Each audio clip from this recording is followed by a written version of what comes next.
Thank you for joining us today for EFA's Remodel Renovation Competition, a review of the 2024 winners. This SAGE webinar is presented today by Lisa Warnock, that's me, Shannon Remalley, Beth Faircloth, Laura Pask, and Carol Elia. I'm Lisa Warnock. I'm the current treasurer of SAGE and also the principal and founder of Glow Interior Designs in Portland, Oregon. I'm very excited to be moderating today's webinar. At this time, I'd love to have the panelists introduce themselves. Shannon, could you kick us off? Yes. Hello, everyone. My name is Shannon Remaley. I'm a principal at Meyer. We're an interior design, architecture, and FF&E procurement firm in Philadelphia. I lead our senior living, multifamily, and healthcare studios, over 20 years experience in senior living, and it's great to be here with everyone today. Thanks, Shannon. Beth?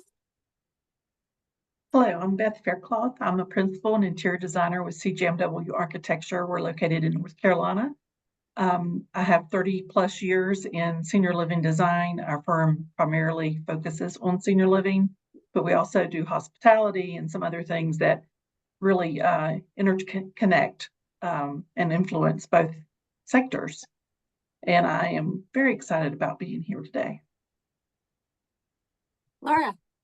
I am Laura Pask, Director of Operations for Tomahawk Design. We are located in Mesa, Arizona, and I lead a very talented team of designers. Very excited. Thank you for having us today. Thanks, Laura. Carol? Good afternoon. My name is Carol Elia. I am the owner and principal designer at CR Design. It's a smaller firm located in the suburbs of Philadelphia. I've been in senior living for over 33 years, I think now. Started when I was 6 years old. Yes, obviously. I've been on the SAGE group, or been with the SAGE group as a member for probably over a decade. I've also juried this particular remodel redesign competition quite a few times. So I really love this competition. I've never won it myself, so I'm really excited to hear from all of our speakers today. And we'll talk a little bit about these projects. Great. Thank you, guys. So for those of you not familiar with SAGE, we are the Society for the Advancement of Gerontological Environments. Not an easy, so we've shortened that to SAGE. We're a membership-based organization representing and promoting collaboration between all disciplines in the senior living industry. SAGE is pleased to present AIA-approved webinars every month, and careful planning of educational content is provided by fellow colleagues in our professional field, and hopefully will give you some insight into a new topic, or with any luck, you might learn something new. These webinars are free to SAGE members, and if you like what you see in here today and you're not yet a SAGE member, please consider visiting our website, sagefederation.org, for information about becoming a member. You will be muted throughout this webinar session. You'll have the option to type in any questions by clicking on that little Q&A button at the bottom of your screen, or it might be at the top of your screen. It's at the bottom of mine. We'll answer those questions at the conclusion of the session, assuming time allows. And of course, please keep your questions relevant to the topic that's being discussed. SAGE is an AIA-approved provider, and participants in this course are eligible for one AIA learning unit. Please note you must be registered for and also logged into the webinar to receive your credit or certificate of completion.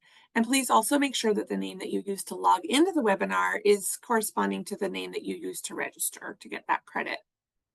SAGE will report credits earned by course attendees to AIA CES and will provide certificates of completion within 1 week if requested.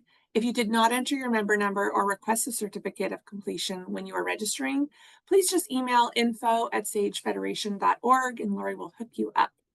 The information presented today is protected under copyright. Here's our course description that you registered for. So I'm not going to read that, but that's what we're going to talk about today. And also required to list our learning objectives for what we're going to be covering today. So today what we'll cover is the remodel renovation competition history and the purpose. We will go through the project review process for the 2024 competition. We'll have information about each of the 3 award-winning projects presented by these lovely ladies here, the team members, representatives, and then followed with jury comments as well. Details on how to submit for the 17th annual competition 2025 and how to become a juror if you're interested in the 2025 competition as well. So a little bit about the process. A jury of architects, interior designers, providers, consultants, and the senior living industry were appointed to evaluate the 2024 entries. Jurors began by reviewing all the project submissions and scoring each across specific program criteria to determine which projects would move to the top of the list. Next, jurors were charged with ranking the top projects from highest to lowest, and thus the gold, silver, and bronze winners were revealed. If you're interested in serving as a juror for the 17th annual 2025 EFA remodel competition, you can scan this QR code here, or you can write down this super long URL. So I'm just going to give you a minute if you want to take a photograph of that, because that's going to take a really long time to write down. All right, a big thank you to our jurors. It's not a small task to go through all of the submissions that we get every year. And so we just want to thank all of these professionals listed here on the screen that lent their time and their expertise. Every year, a multidisciplinary panel reviews the submissions, as you can see by this list here. Developers, architects, designers, researchers, academics, regulatory experts, and even providers. Jurors are excluded from reviewing projects that they or their firms were involved in, just as an FYI. And then also jurors who are associated with the projects are not permitted to vote for the winners. All the write-ups that we're showing here today were provided directly by the submitting firms, and they were not edited for content by the EFA or the SAGE staff. These top 3 projects are listed here on the screen today, and they stood out for successfully breathing new life into existing spaces to better meet the needs for all. During our session today, each presenter is going to describe their unique challenges and their design solutions. And the slide deck will be available to download. It will be sent to you with the recording of the session as well. This slide deck also is going to include the narratives that each team describe their projects with, so you can get a little idea of what an award-winning submission team narrative looks like. All of the participating firms are included in the remodel renovation session here today. We also featured them at EFA in the springtime in a breakout session, and also got a full page feature of their project in the winter 2024 EFA magazine. The projects come from all over the US and cover a variety of construction costs and project scopes. So really no projects too big or too small to be included in the renovation competition. To see a little bit more about all of the people that submitted for the 2024, you can go to the EFA website, where you'll see a gallery of all projects that were submitted to the competition, and you could see even more outstanding renovation projects. Carol, could you take it away, please, and take us through the winners? Oh, you're on mute. All right, I'm unmuted now. Okay. I just want to make sure that person had a Q&A about getting online is on. Looks like they are back on. All right, so this year's winners, we had 3, a gold, a bronze, and a silver winner. And I think you can advance the slide here to the next one. Thank you. We're going to start with the bronze winner, our first winner. And congratulations to everybody who participated. There may be some of you actually on our webinar. I know we had some that were maybe in our audience back in the spring at EFA at the conference. So congratulations to everybody who was part of this and who has been in the past or thinking about it in the future. So we're going to look at the bronze winner first. Our first project is the Army Residence Community Lobby, and it's located in San Antonio, Texas, submitted by RLPS Architects and CJMW Interiors. This was really interesting. I looked into the history of this project a little bit, and the community started with 3 retired Army officers back in 1982. Their vision was to create a retirement community that would serve career military officers, their spouses, even widows, in the community with shared values and interests. They wanted to redefine retirement living by bringing people together with an active outlook on life ahead. So the design team of Army Resident Communities submitted a single space that included a renovation to an existing lobby space.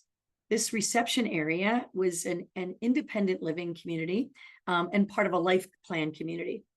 Total renovation cost was over $6.4 million, but I believe that was part of a bigger project as well. The square foot cost is loaded at $327 a square foot. The project was completed a little over a year ago in April 2024. And here to talk more about the project is Beth Faircloth, the Principal Interior Designer of CJMW Interiors. Thank you.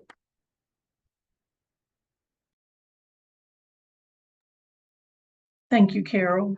And it was a very interesting project with working with the military. It's always interesting, to learn about your client base. And this was the first time for me working with a military community. And they were very decisive. They did have a committee that was a resident committee. It involved, I think, around 6 people, just spouses or military retirees, as you mentioned.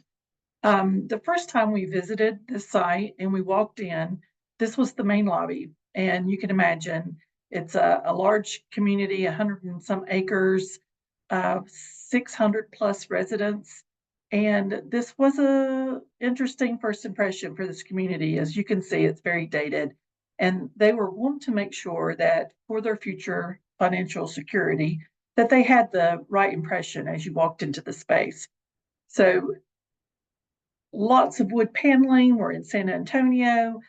But the one thing that struck us when we walked in was the lobby ceiling, in that there was some nice architectural elements here, but nothing really to, draw your eye up. It was very dark, uninviting.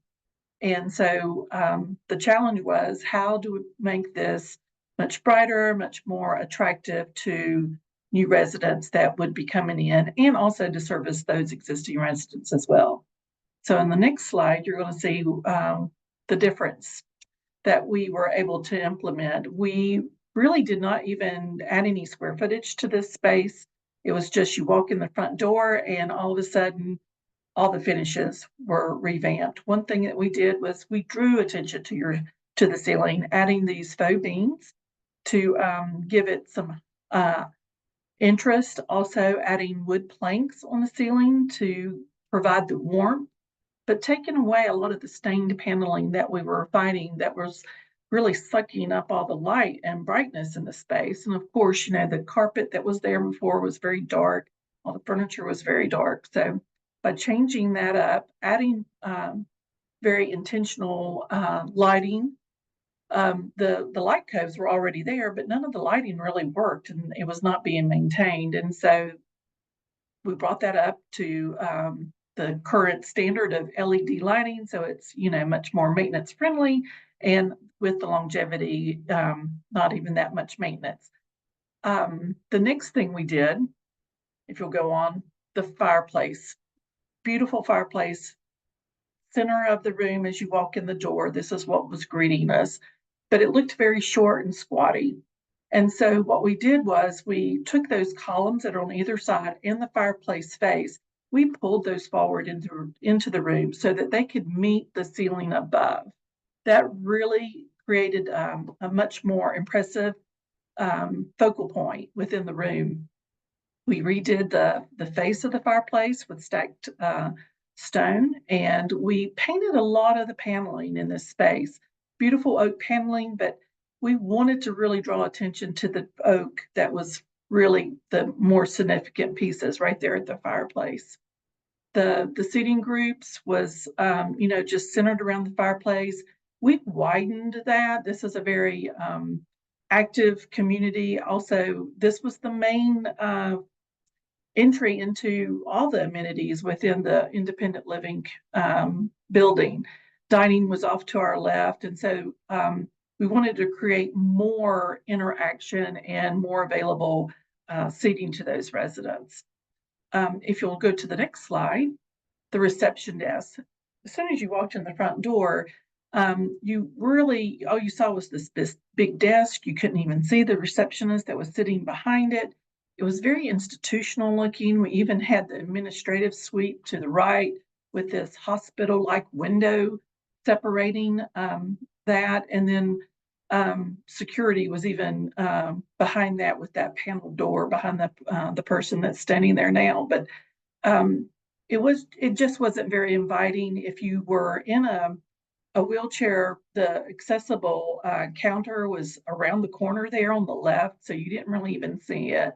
So the next thing we did, next slide, we lowered all of that surface. We also, because of the Spanish architecture that's very influential in the San Antonio area with all the missions and things, we added those arched bookcase areas. We arched the door going back into the security space. We added some really decorative tile that's influenced by the Spanish architecture and finishes that we were finding. It made it feel more of a hospitality, more inviting element with the lighting and the plants and things, and of course the artwork itself. One of the other challenges, and it was really the only change that we made to the architecture with RLPS, was the fact that as you walked in, before you see where the gentleman's coming through the cased opening, that view was just of another wall. You can't see it in any of these photographs, unfortunately. But that was the main corridor that led to the other amenity spaces, but also the elevators for this 13-floor story building that housed all the independent living apartments. So one thing that RLPS did was they angled the corridor as you walk through that cased opening. So now people are drawn through the space and not trying to, Miranda around in a maze, trying to find the elevators. And then I think our next slide is really just the floor plan so that you can see before lobby on the left, receptionist desk area was really the big architectural plan change. But really, it was just all about those finishes and just bringing those up to a more pleasant palette that really influenced the brightness and the design aesthetic for this space. And then, of course, our submission, talking about the community itself and the ways that, and it was much more of a bigger project, dining renovation, auditorium, even a 13-story kind of event space on the rooftop. And so obviously we didn't spend the full $6 million on just that lobby, but it was a piece of a larger project. And so this tells about all that. Now, encourage you to read more about it if you're interested.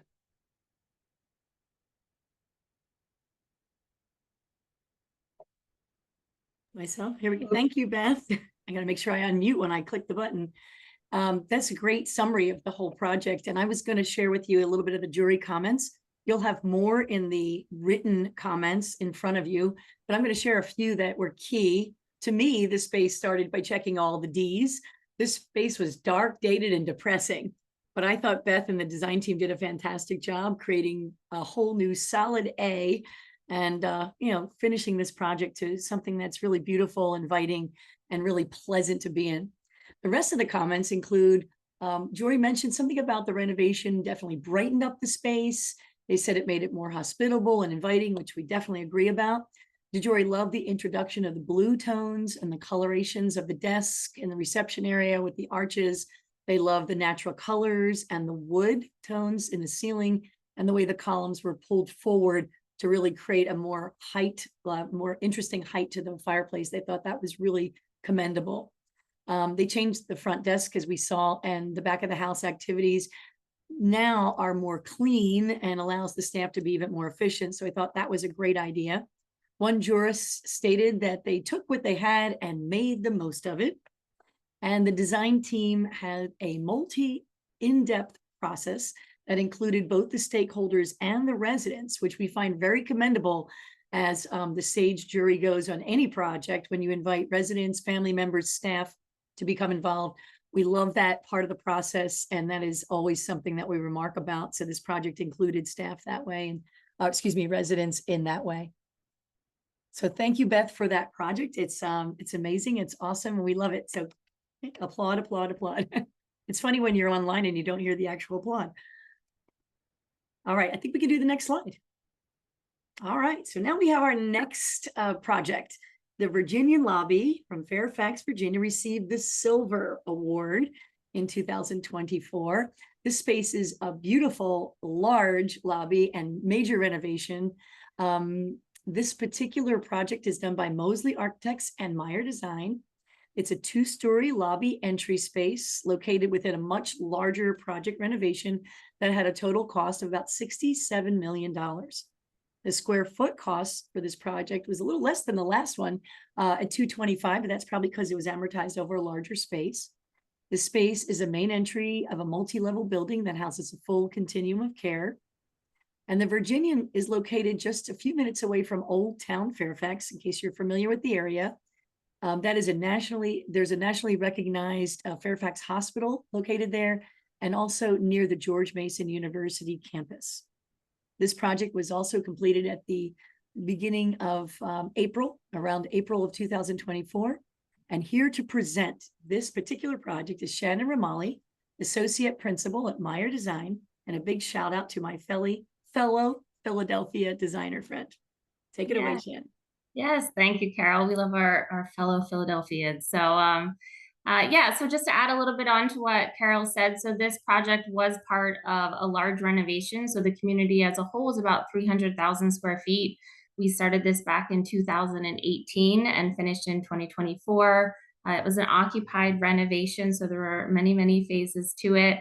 But when Focus Healthcare Partners brought the project to the design team, Meyer and Mosley, our architectural partner, they really had a very big vision of bringing it back to what it once was when it opened 40 years ago, which was a premier luxury senior living, and really looking for that strong hospitality influence. And they wanted a lobby that really reflected that. So as we dive into the lobby here, you can see the before photograph. So you can see it is a nice large space. We had good square footage to work with. We also had a lot of natural light in this space, which was not a luxury had in most of the other spaces. So where you're standing right now, where you're taking the picture, you're next to the main entrance, and there are 2-story windows of natural light coming into the lobby. So that was great. But what it wasn't doing, right? It wasn't meeting the needs of the community. It wasn't meeting market expectations. There was really no energy activity happening here. You can see in the far back right-hand corner, the reception desk was all the way back there. So you're talking 30, 40 feet before you're even really welcomed into the community. It also, as you can, aesthetically very outdated in the lighting, the finishes, the millwork, the color scheme. So some of the goals as we looked at the project was really obviously updating it, but also that connectivity and that welcoming environment. So as we go to the next slide, you can see here a complete, yes, it's always nice when you look at the new slide, a complete reinvention really of the lobby space. I do want to note this project, we did have significant MEP and structural work as well as we looked at the redesign. But you can see, I mentioned the reception desk. We did pull that to the front left. You can see that curved reception desk on the left-hand side. So we brought that to have more of a welcoming arrival for them.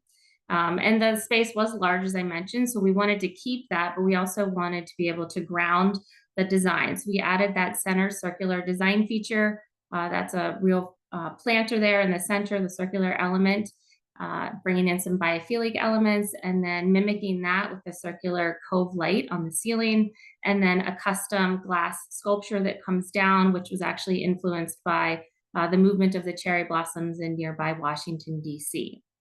So then we can see a little bit in the forefront of the pictures, there's 2 additional circular elements, a simpler version of it with the ceiling and the cove up there as well. The structural columns, you can see those did remain. We kept those, and we really decided to accent those and make them really highlight the 2-story elements. So we finished those out in a nice quartz veneer and wood veneer as well. Another thing to the right-hand side to point out here, I mentioned connectivity was really important. We wanted to make sure when you walked into the space that you felt the energy and the activity of the building. So we did add 2 connecting stairs. One to the right-hand side goes up to the 2nd floor. We did also open up, you can see on the sides there with wood veneer at the cased openings. We opened those up to the 2-story as well. And that's where we have art galleries that local artists come in and have a revolving artwork there. So really nice connectivity there. All right, so here is where that back area was, where the reception desk. So you can see it's not extremely welcoming. Also behind the reception desk was the mailroom, which had a wall of windows on it. So we wanted to look at how we can bring some of that natural light out, as I mentioned earlier. So we took this reception desk area And we, next slide, turned it into a cafe for the community.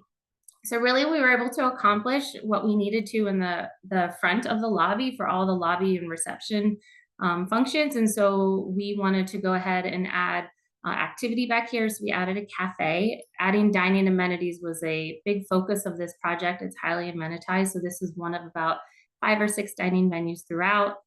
So we went ahead and we added this cafe here. You can see the finishes flow nicely from the lobby, but they do evolve into their own destination back here. You'll see additions of colors of the amber and the warm golds and the oranges and so forth. The back wall that you see there where the windows are, we did put table seating back there. That's used to be where the mailroom was. So this is an example of a space we did not have high ceilings. And so we really wanted to bring that natural light in. But we also wanted to make sure that we were adding design and detail to ceilings. This is a good example of that, where we were able to do so with some shallow wood beams and details without the height that we ideally would have wanted. So you go to the next one. All right, so this is across from the old reception desk. So this was really just a dead space in the lobby. These were tables and chairs that kind of had landed or found themselves here. So it wasn't serving much purpose. So as we looked at the connectivity, if you go to the next slide, you can see here is where we added that second staircase. And so this goes down to the lower level, which is a highly amenitized level. That's where a lot of our amenities are. So our main restaurant is, our golf simulator, our bar, our pub. So there's a lot going, our theaters down there. There's a lot down there. So this connects down to there. You can see hints of our wine wall through the railings. That then leads into the wine cellar downstairs, where we were also able to repurpose some brick from an old house on the site prior to the renovation. And then also we have artwork going down the stairs that you can see there, paying homage to the local Washington, D.C., not far from it. All right, so then here's our before floor plan. Again, you can see we really did have nice, great space to work with here in the lobby. You'll see those structural columns that we mentioned. The reception desk and mail room, that's where we turned that into the cafe. The cart room, server room, that's part of that area is where we did the staircase going down to the lower level. And then here's our after plan. So some of the things that I had highlighted, that center circular design feature right below the word lobby. Our reception desk to the left really brought that forward and had that welcoming environment. The 2 circular elements for waiting area and seating at the lobby, and then the 2 grand staircases as well. So what was great about this project is they really wanted to bring that hospitality environment, feel the energy, and it's been really great. That's one of the things I love about renovations. You really get to see how the community and the residents and staff interact with the space before and then after, and this space has really become the heart of the community. So thank you. Thank you, Shannon. That's a pretty big project, and until now, I didn't realize how those stairs actually intertwined with each other. So thanks for that definitely really good summary.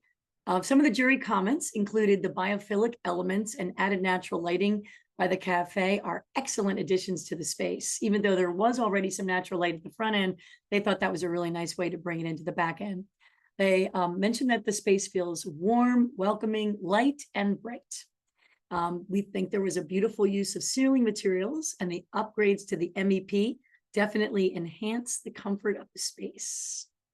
The jury appreciated the new additions of both stairs, which encourages movement. And, you know, I love movement in a space, but movement between the floors to keep the space open and inviting for all the residents and staff. The jury also commented about the addition of the cascading light fixture. They thought this was a really nice way to incorporate local art in the renovation. Shannon, I think you and your team did a fantastic job.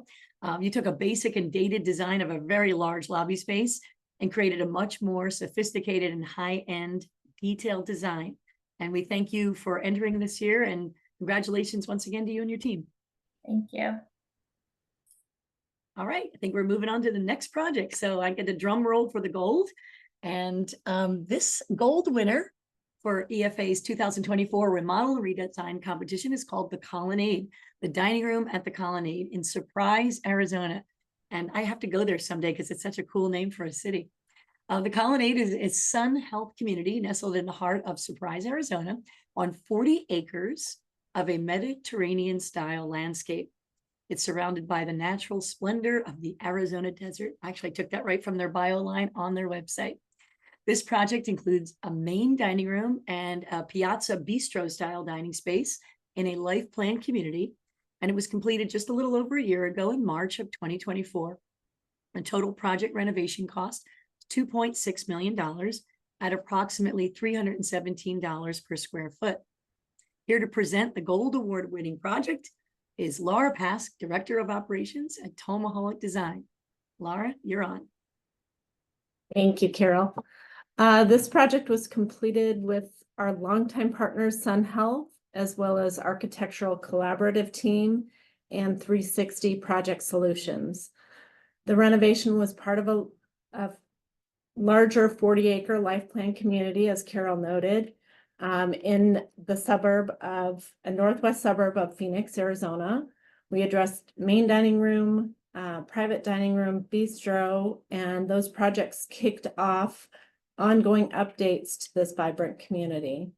There were quite a few items on the client's wish list to achieve. They wanted to improve the functionality of the space, to modernize and brighten the dated decor, to add a service bar within the dining room, to add a host station at the dining room entry, to update and expand the market within the bistro, and to add 2 additional offices for staff members. Their primary goal, however, was to improve the acoustics within the space. An oversized dome ceiling shown in the background of this photograph, a little hard to see, but it's behind those columns at the back of the photograph. It caused quite a challenge for staff and residents both. It amplified distant conversations and made it difficult for residents to hear conversations at their own tables, especially for those with hearing impairments and those using hearing devices. Staff tried to use the space for visiting musicians, but instead of projecting the sound into the room, the ceiling served to capture the sound and create reverberations, which were very uncomfortable for everyone. The concept for this project is New West. It's an incorporation of the colors of the Southwest in a fresh, modern way. The palette of sand tones, muted yellows, vibrant teals complement the rich toned millwork. The domed ceiling was removed and the remaining coved ceiling was updated to improved air supplies, tunable lighting, additional recessed can fixtures, and decorative fixtures throughout to increase the foot candles in the space. We then added a medium tone wood look ceiling with an acoustical core in a herringbone pattern. This served to elevate the space as well as to meet the client's primary goal of improving the acoustics.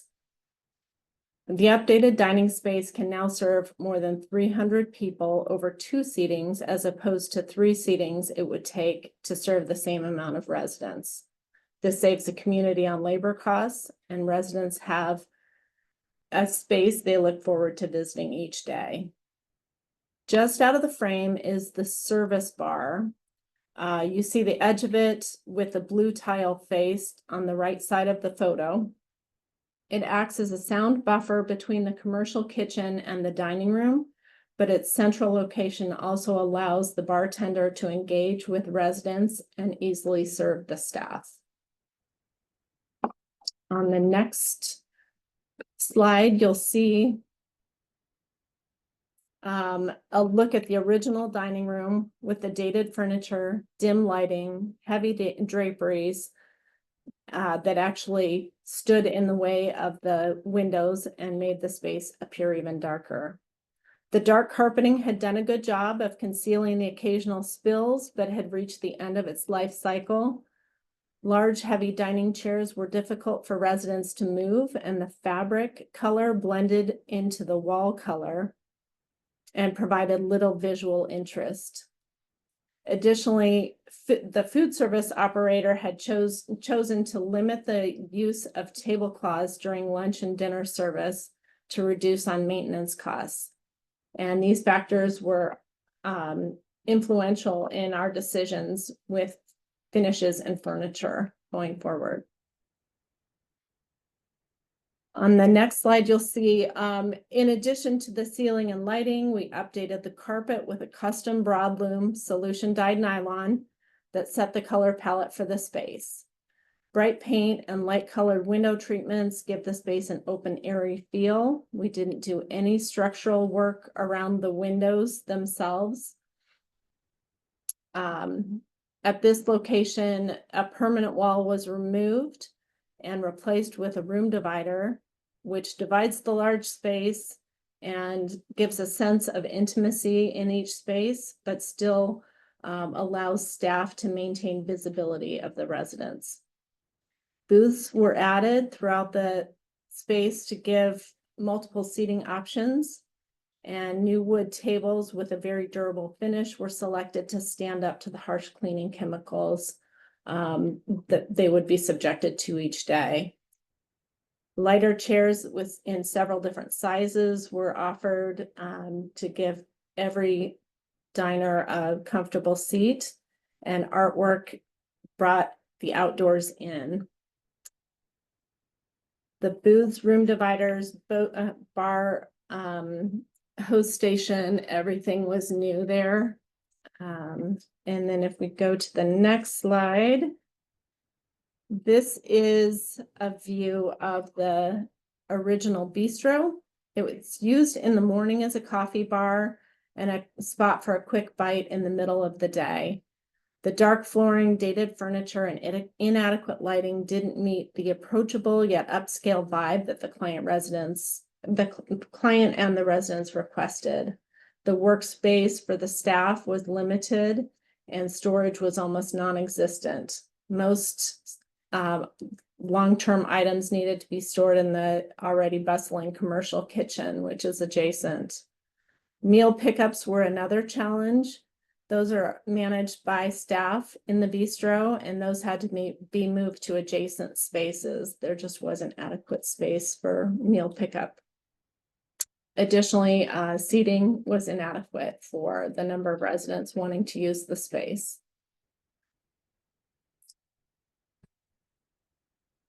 The fresh bright color is shown here.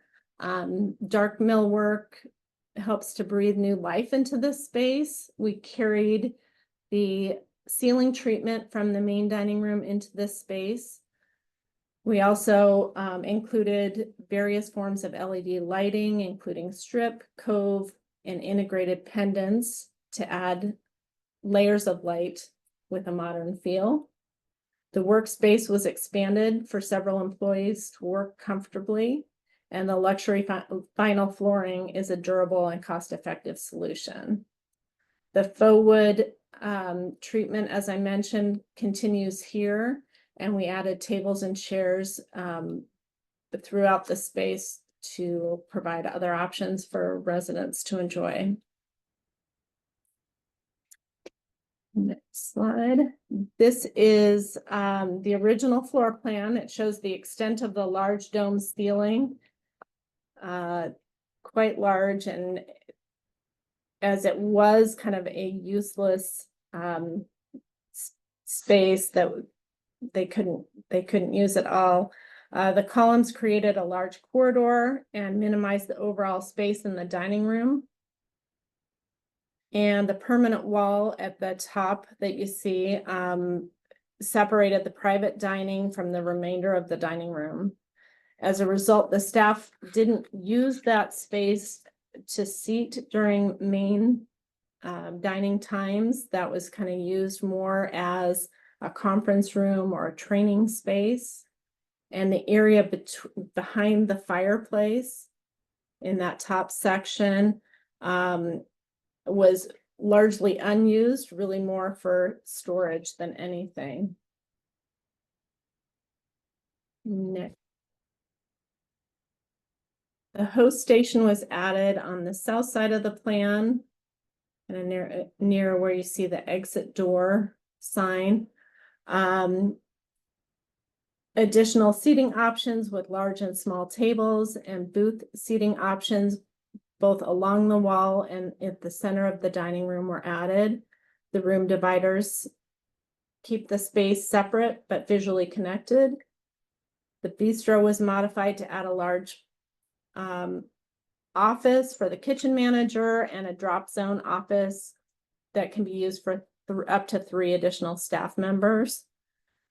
The original private dining room at the north end was opened up and incorporated into the main dining room, and the space behind the fireplace was used to become a more intimate private dining space.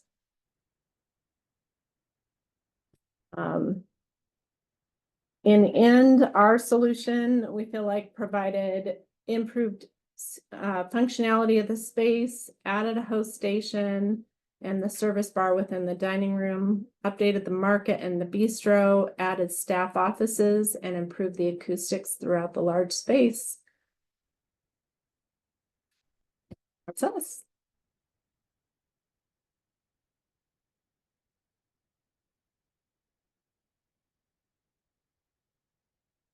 We did have resident involvement with this project, so we had town halls that were available and open to all residents. So we had periodic check-ins with residents. They were very clear about what they liked and what they didn't, and gave us feedback all the way through the project. It was a great experience. You know, definitely enjoy the you know, like Shannon mentioned, the looking at the functionality both before and after. Thank you so much, Laura. I'm going to chime in about some of the jurist comments, but I kind of agree with all of them on this one. Dining, we know, is continually a major part of senior living environments. It's the hub for communication and social being together, and just, you know, food is a big draw for residents. So the jury felt the divider panels allowed for privacy to break up the space, but created that visual connection that, as you mentioned. It really gave you a round of applause for the way that was done and the design of those panels. The dining area being expanded was very thoughtful. They thought the space planning was well done and gave many choices for resident seating, which was great. A centrally located bar, this was one of the comments, was introduced, becoming a focal point for staff resident interaction, optimizing operational efficiency. They love that. I actually commented about this one, and so that was already commented about, but the herringbone ceiling, we thought that was really great. Bringing that into the space created a warmth to the whole dining area, and just kind of brought the ceiling down to more of a level of humanness. The color palette, and this was great because the carpet was really stand out for me in this one, but they jurists agreed that the color palette of the sand tones and the bright teal accents, along with the medium wood tones, created great visual contrast, but also blended the colors of the region together. Laura, I think your team really did a major transformation here. I love the addition of the ceiling. As I mentioned before, the colors were great. We call this one beautiful problem solving. So I thought it was really well done. At this year's conference, my fellow colleagues and I all agree that we didn't even think it was the same dining room. Couldn't believe it. So congratulations on winning the Gold Award. And now I'm going to turn it back over to Lisa. Yeah, thanks, guys. Beautiful, beautiful projects, all three. Learned a lot of really cool new moves from all of you. Very inspiring. So thank you for sharing that today. So while we're all feeling so inspired, I wanted to share that the Environments for Aging 17th annual remodel renovation competition is now open for submissions. And as you can see, it's like TikTok time. Reservations are due June 12th. So what is that? That's this week. That's this Thursday. So hopefully you've already started preparing your presentations and your submissions for June 12th. You have up until July 10th for presentations to be complete. Submissions will focus on single spaces, including dining spaces, lounges, activity areas, lobbies, and other resident spaces. Another panel of experts will be assembled to review all the submissions and determine the gold, silver, and bronze winners for next year. And winners will receive special recognition at our annual Environments for Aging Conference and Expo in the spring of 2026, and bonus coverage of their projects in the fall 2025 issue of EFA magazine. And I'm sure we'll do another webinar on it as well. So you get lots of exposure when you submit, and even when you just submit, and then when you win, you get a lot of exposure. I'll submit Lisa, I'm going to jump in really quick. I just hopped on the EFA website and they have extended the reservation deadline by a week. And so now reservations are due June 19th. But the presentation deadline is still going to be July 10th. Great. Thanks, Lori. I did not know that. Thanks for chiming in about that. So you guys have another week extra. So it's not too late. Let's see. All submitted projects will be published in the Remodel Renovation Gallery Fall 25 issue. You'll get a quarter-page project description and photos. So that entry fee of $7.35 per submission, does get you that magazine exposure as well. Award-winning projects will be upgraded to a full-page spread. Projects must be completed between October 2022 and the time of submission. So you actually have a bigger range. It doesn't have to just be from this year or last year. You have all the way back to October 2022 for the project to have been completed. EFA also does accept projects in progress and unbuilt and conceptual designs. Those submissions, though, do need to have high quality renderings, or they're not going to make it into the magazine. Let's see, entry fees will be invoiced when the issue mails on October 10th and are non-refundable. For more information about the program, you can contact Donna Hidalgo at, see, is her email on the bottom of the screen? Oh, no, it's not. Oh, it is on the very far right there. Donna.hidalgo@emeraldx.com. That'll be in the package that comes out. Why is this not advancing? Okay, tips for a great submission. So as mentioned, these are volunteer jurors here. They spend quite a bit of time going through all of the submissions. So if you want to stand out, you want to make sure you have a very clear and legible floor plan. I see a lot of them come through where people don't take into effect that resolution sometimes changes when you take a screenshot of a PDF and you put it into a PowerPoint. So just make sure that your floor plans are legible and that the rooms can be understood by somebody who knows nothing about your project. And then make sure you take great pictures.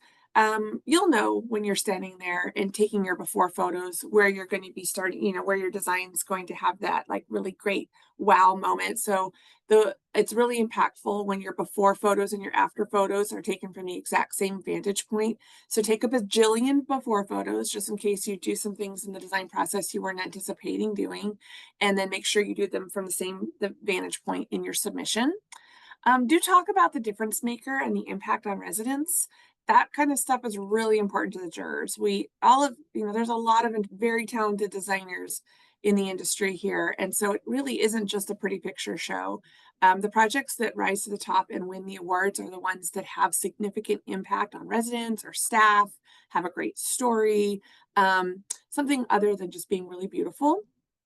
And then also talking about how the operator has benefited from the improved design really goes a long way with jurors as well. It's great also to submit a really dynamic narrative written by the team, the project team themselves, and not just the marketing department. Marketing does a great job of making things really lovely and zhuzhed up at the end, but we want the project team to really describe the project because that we can kind of tell. We can kind of tell if it's just talking about the color of the finishes versus some of the history and some of the challenges that were overcome. All right, you guys, well, that concludes the educational portion of the course, but we're not done yet. We do have a few minutes left to go through some questions and answers from you all. So you should see a Q&A button either in the left, upper left or lower right corner of your screen. So just click on that to type in your questions, and we'll give you a minute to get those in there. And then Carol is going to kind of call those out there. So what else would you like to know about the project? Anybody? While you're typing away, anonymous participants that we can't see. I had a question. So, Laura, I very much appreciated that your project had some very unique acoustic challenges, and that you did describe them. I'm wondering if Shannon and Beth, if you had any acoustic challenges in your projects and what you might have done to address those as well.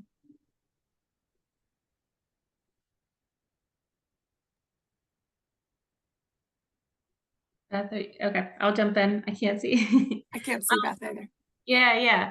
So I would say some of the things, not just in our lobby, but some of the other spaces, we had a lot of, as I'd mentioned, a lot of low ceilings throughout, and we had a lot of hard ceilings.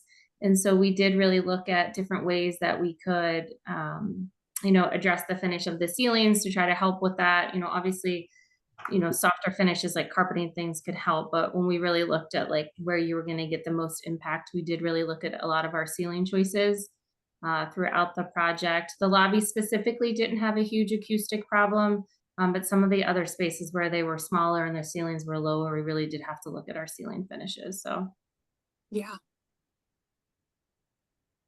I see Alyssa just asked that same question. So great minds. Beth, did you have any acoustic attenuation added into yours? Not for the lobby itself, but for the dining room we did, and we did some interesting things with acoustical felt. There's so many products out on the market now, creating a trellis look from acoustical materials. It's always a challenge in senior environments, certainly. It is. I do want to tail end on those two comments and question you had, because I do have two people that came up with some questions about acoustics. One particularly for Laura, for the last project that won gold, if there's any specific acoustician on any of these projects for all three of you. And then particularly on the last project, Alyssa asks if what effect did the last remodel have on the acoustics? And I actually had a question for Shannon, because same thing with acoustics. I saw you went from ceiling tile to what looked to me to be drywall. And I wondered, with all the hard surfaces, such a large lobby, was there something there? So I'm going to ask Laura to address Alyssa's question, and then maybe Shannon, I didn't hear if your answer addressed that ceiling at all. So no, we did not have a consulted acoustician on the project. The architect had experience with that, and so he handled that. Yeah. And then our end, Carol, were you talking the lobby area, the ceiling in the lobby? The two-story space, the largest, yes. Yeah, we did not have an acoustic issue there. I think too, because we opened up the space a little bit too, and so there was places for the sound to get absorbed versus before where it was all really stuck inside that lobby. So we didn't encounter that in that space. Yeah. Alyssa also asked a follow-up question, and she said, did the residents notice the improvement on acoustics? And I'm not sure who that's addressed to, but did anybody could answer that? On ours, absolutely. That was an immediate change, and the staff noticed it long before the dining room even opened. So they were very pleased with the changes. There's another question that came up from Victoria. She said, did you utilize formal questionnaires for stakeholder input, or were there requests gathered during programming meetings or in person? Prior to starting this webinar, we had a little in-house discussion amongst the five of us about, resident involvement. And I had a question about committees, and we know so oftentimes there are design and decorating committees involved in these communities. So yeah, I'd love that to be addressed by each of you. If you could mention if staff or residents were included as a questionnaire or program meetings. Yeah, I can jump in. So a lot of ours was done in person, programming meetings either with directors of different departments within the community, such as dining or activities, health and wellness. And then we also followed a similar format with the residents as well. So Focus did invest a lot in visualization products to help communicate to the residents what was coming. And so a big part of our process with residents was really just that education and communication and making sure that was happening. again, the project, spent quite a few years, like 3-4 years under construction with different levels of the continuum. So communication was a must to make sure that everyone stayed comfortable and on board with it. For our project, it's very similar in that we had heads of department involved in the process. No formal questionnaires, just ongoing programming meetings and town halls with residents. So, yeah. Susie asks, or Beth, did you want to comment? I was just going to say ours was the same, a larger group, starting with master planning even, and going through to the very end. But at the end, there was a smaller committee that actually reviewed all the finishes and gave input on that.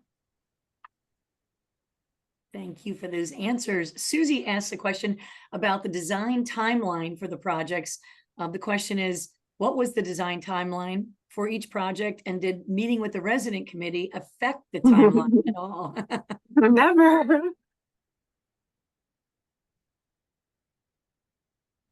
Well, our project was longer than maybe it could have been, should have been. It was over a year. And that was due mainly in part to staffing changes on ownership side. The resident involvement actually didn't have a huge impact. They just wanted kind of status updates along the way. So unusual to say that resident involvement did not change the timeline, but it didn't. Yeah, our project probably took about a year and a half. It's hard to completely define that because we finished design right around when COVID started to hit and construction happened through that. So there was, some tweaks and things that happened throughout the process. Again, with an occupied renovation during a pandemic, it got a little interesting there for a little bit. And we didn't see the resident design committees affect the timeline.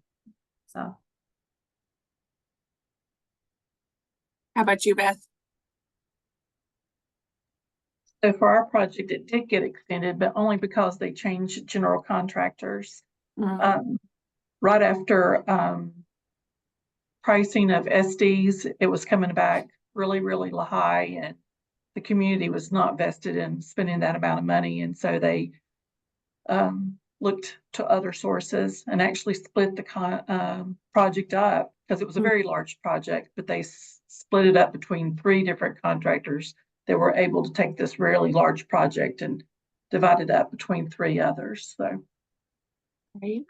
If there's any, sorry, go ahead, Shannon. No, I just say it's interesting that she said that, because our project also had multiple contractors on board, which is a little unique. So it is interesting. Yeah, all the pricing challenges. Well, if there's any other questions, we have everybody's email listed on the screen here. So feel free to shoot a note to your fellow design people if you have any more questions. And then we just want to thank everybody for joining us today and invite you to please complete the survey when it gets sent out. So thanks so much, everybody. Appreciate your time. And thank you to all of you award winners. You did an amazing and beautiful job. It was an honor to share this webinar time with you today.